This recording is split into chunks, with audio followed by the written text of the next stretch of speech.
बात करने के लिए लॉगिन करें www.astrotak.com। नमस्कार, जय श्री राधे। मैं हूं करिश्मा कौशिक और आप सभी दर्शकों का एस्ट्रो तक चैनल पे बहुत बहुत स्वागत है। एस्ट्रो तक को आप सब देख सकते हैं फेसबुक और यूट्यूब से, तो फेसबुक पे लाइक कमेंट शेयर फॉलो जरूर करें। यूट्यूब पे बेल आइकन प्रेस करके सब्सक्राइब करना ना भूलें। वहीं पे आपके मन में किसी भी प्रकार का प्रश्न है तो आप मुझसे जुड़ सकते हैं www.astrotak.com पे लॉग ऑन करके। यहाँ पर जुड़ करके पूछ सकते हैं प्रश्न कॉल के द्वारा भी, और साथ ही साथ अपना प्रश्न आप मुझे लिख कर भी भेज सकते हैं। आज हम बात करेंगे अपरा एकादशी की। इसको अचला एकादशी के नाम से भी जाना जाता है। और वैसे तो कहा जाता है कि एक वर्ष में जो है एकादशी जो है 24 होती है, यानी अगर एक महीने की बात करें तो 2 एकादशी मनाई जाती हैं। एक एकादशी मनाई जाती है कृष्ण पक्ष की 11वीं तिथि को, यानी एकादशी तिथि पे, और दूसरी एकादशी मनाई जाती है एक महीने के शुक्ल पक्ष की 11वीं तिथि पे। तो हो गई ना, एक महीने में 2 एकादशी के अनुसार जो है एक वर्ष में 24 एकादशी।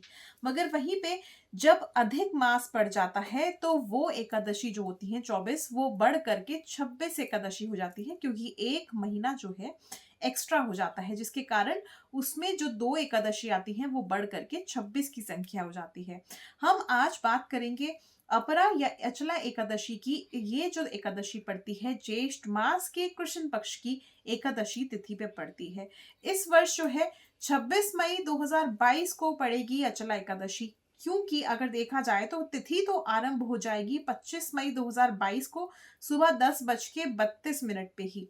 मगर क्योंकि ऐसा कहा जाता है, सूर्य उदय के अनुसार तिथि को मान्यता दी जाती है। जब सूर्य उदय होता है, जो उस समय पर तिथि लगी हुई होती है वो ही तिथि सारे दिन मानी जाती है। तो ये तिथि जो लगी होगी ये 26 मई 2022 की सुबह सूर्य उदय के अनुसार जो है लगी होगी, और ये तिथि समाप्त होगी 26 मई 2022 सुबह 10:54 पे।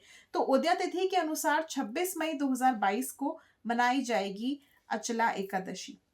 वहीं पे अगर व्रत पारण के समय की बात करें तो 27 मई 2022 की सुबह 5:25 से लेकर के और 8:10 तक का व्रत पारण का समय रहेगा। तो जो लोग एकादशी का व्रत करते हैं उन लोगों के लिए इस समय पे व्रत पारण करने का ये शुभ समय रहेगा। इस समय पे व्रत पारण कर सकते हैं। अब वहीं पे अचला या अपरा एकादशी की बात कर रहे हैं हम, बहुत ही खास होती है।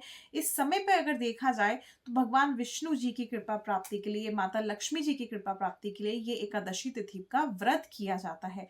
और वहीं पर ये एकादशी का महत्व इतना अधिक माना जाता है, जो लोग अपने जो पूर्वज हैं अगर वो प्रेत योनि में चले गए हैं तो उनके मोक्ष की प्राप्ति के लिए, अपने आने वाले समय में मोक्ष की प्राप्ति के लिए, प्रेत योनि से बचने के लिए, या फिर हर तरह के संकटों से बचने के लिए, किसी ना किसी पाप से छुटकारा पाने के लिए इस एकादशी का व्रत किया जाता है। इसलिए बहुत ही खास माना जाता है इस एकादशी को।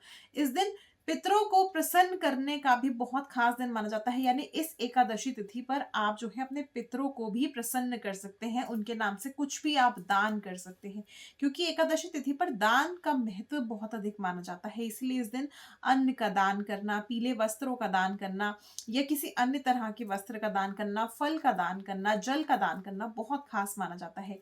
ज्येष्ठ मास है, अधिक गर्मी पड़ती है, ज्यादा से ज्यादा जो भीषण गर्मी होती है वो पड़ती है। तो इस समय पर पंखा दान करना, जल दान करना, मटका दान करना बहुत खास माना जाता है। और इस चीज को आप मान के चलिए, यदि इस एकादशी तिथि पर अगर आप भगवान विष्णु जी की उपासना करते हैं या दान करते हैं, या फिर अगर आप व्रत करते हैं, तो कहीं ना कहीं उसी तरह से आपको फल मिलता है जैसे कि आपको केदारनाथ या बद्रीनाथ के दर्शन करने से मिलता है, या फिर कुंभ के मेले में आपको स्नान करने से मिलता है। इसलिए इस एकादशी तिथि का महत्व बहुत अधिक माना जाता है। इस वर्ष की एकादशी तिथि वैसे भी अधिक महत्वपूर्ण है, क्योंकि इस बार जो है ग्रहों की जो संयोग है वो बहुत ही ज्यादा शुभ बन रहे हैं। सूर्य के साथ बुध रहेगा, बुध आदित्य योग बनेगा। चंद्रमा के साथ जो है गुरु रहेंगे तो कहीं न कहीं अगर देखा जाए तो इस समय पर गज केसरी योग बनेगा।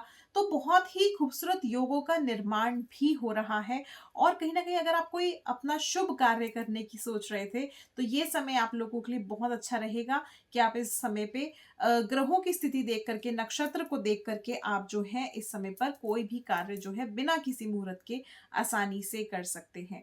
साथ ही साथ इस दिन भगवान विष्णु जी की पूजा आराधना करना, उनको पीला चंदन, पीले वस्त्र, पीले फल, पीले फूल चढ़ाना बहुत खास रहता है। इस दिन विष्णु सहस्त्र नामावली का पाठ करने से लाभ प्राप्त होते हैं। जो लोग व्रत नहीं कर सकते हैं, केवल वो इस दिन दान पुण्य करें और साथ ही साथ खाली समय में जब भी आपको समय मिले केवल ओम नमो भगवते वासुदेवाय मंत्र का जप करें। ऐसा करने से भी भगवान विष्णु जी, माता लक्ष्मी जी की कृपा प्राप्त होती है। साथ ही इस दिन जो है अगर आप किसी भी मंदिर में, लक्ष्मी नारायण मंदिर में अगर तुलसी के पौधे का दान करते हैं, तो आपको लाभ अवश्य प्राप्त होगा। फिलहाल के लिए मुझे दीजिए इजाज़त, और भी ऐसे खास विषय लेकर के आऊँगी मैं। और like, comment, share, follow, subscribe करना ना भूलें। नमस्कार, जय श्री राधे।